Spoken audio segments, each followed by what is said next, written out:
Hello guys, in this video I'll show you how you can fix error code LS-0013 for Epic Games. It can occur in Rocket League, GTA 5, Fortnite, and many games.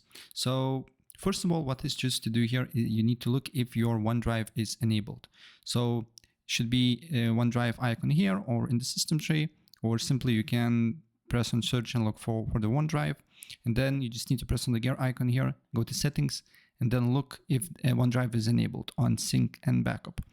If it is, just disable it and then go to manage backup here, and also wait for scanning is completed and make sure it's not enabled here, and then try to launch Epic Games and look if the problem persists. If the problem persists, completely close Epic Games. Should be no on system tray, and also on task manager should be no tasks related to Epic Games, because if you not close it completely, you cannot complete the step that I will show you now. Then you need to just write run or press Windows and I key, and here you need to write %local update %. On this window here, you need to look for Epic Games Launcher, saved, and here should be web cache folder. So I will now enable Epic Games and the folder will appear.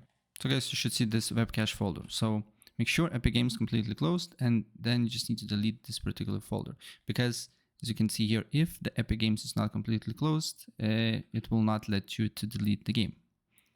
So now I completely close Epic Games, and now I can able to delete this folder. Don't worry, it's just the cache files. It won't affect your client or the games. And then you just need to launch Epic Games and look if the problem persists. If the problem persists, the last thing what I suggest to do here is to launch Epic Games as admin, and also in some cases it can fix this problem. So that's pretty much it. If I help you out, please press like and subscribe for more. Take care. Bye.